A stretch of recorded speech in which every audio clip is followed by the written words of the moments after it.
మీరు చూసారా జాడ అదొస్తుంది సార్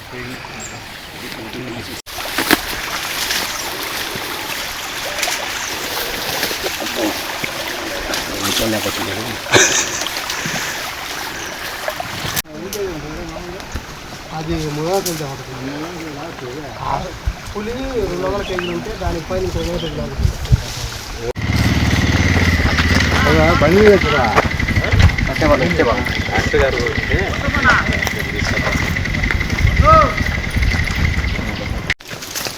ఇక్కడి నుంచి వచ్చారు సార్ ఇందులో బండి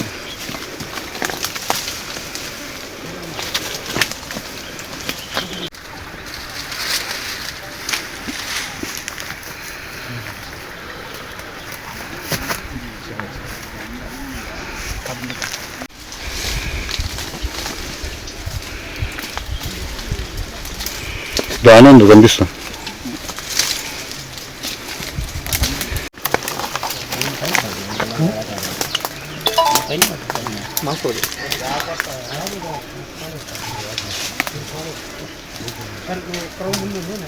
క్యాటిల్ కిల్లు జరిగినది అని చెప్పేసి నేను సాయంత్రం సమాచారం అందడంతో నైట్ అందడంతో ఉదయం నుంచి వెటర్నరీ డాక్టర్ హెల్ప్ తీసుకొని మా సిబ్బందితో కలిసేసి ఈరోజు ఇక్కడికి రావడం జరిగింది.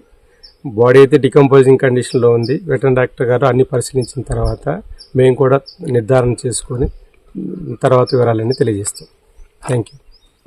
మరియు ఉదయగిరి గ్రామ మరియు పరిసర ప్రజానికానికి విజ్ఞప్తి ఏమిటి అంటే, అందరూ ఇది కొంచెం పర్యాటక ప్రదేశం కాబట్టి ప్రజలందరూ కూడా విజ్ఞప్తి చేసేది ఏమిటి అంటే, ఇక్కడ గుంపులుగా వస్తూ మోస్ట్ ప్రాబ్లం చాలామంది అవాయిడ్ చేయడమే నేర్చుకోండి.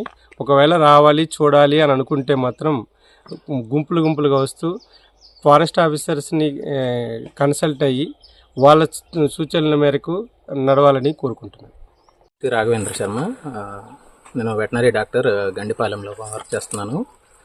ఈరోజు మన ఫారెస్ట్ డిపార్ట్మెంట్ ఆఫీషియల్స్ నాకు రిపోర్ట్ అంటే ఈరోజు ఇన్ఫర్మేషన్ ఇవ్వడం జరిగింది. నిన్న ఒకటి ఎనిమల్ చనిపోయిందని చెప్పేసి ఆవు. ఈరోజు అందుకోసమే దానికి పోస్ట్ మార్టం నిమిత్తం ఇక్కడికి వచ్చున్నాము. ఇక్కడికి వచ్చినప్పుడు చూసింది ఏంటంటే బాడీ మొత్తం డీకంపోజ్ అయిపోయింది. అది చూడడానికి ఆల్మోస్ట్ 3 to 4 days బ్యాక్ జరిగినట్టుంది. అది బాడీలో ఎటువంటి ఆర్గాన్స్ అవేం దొరకట్లేదు. దానివల్ల పోస్ట్ మార్టం రిపోర్టు కంప్లీట్గా ఇవ్వడానికి కూడా ఆస్కారం లేకుండా ఉన్నది. సో కాకపోతే పైన ఉన్నటువంటి చర్మం మీద ఉన్నటువంటి గాయాలు వీటి ఆధారంగా చూస్తే మాత్రం సమ్ వైల్డ్ యానిమల్ అనేది అటాక్ అయినట్టు కొంత ఐడియా వస్తుంది. సో డీటెయిల్ రిపోర్ట్ అనేది రేపు మార్నింగ్కి ఫారెస్ట్ డిపార్ట్మెంట్ వాళ్ళకి అందజేయడం జరుగుతుంది.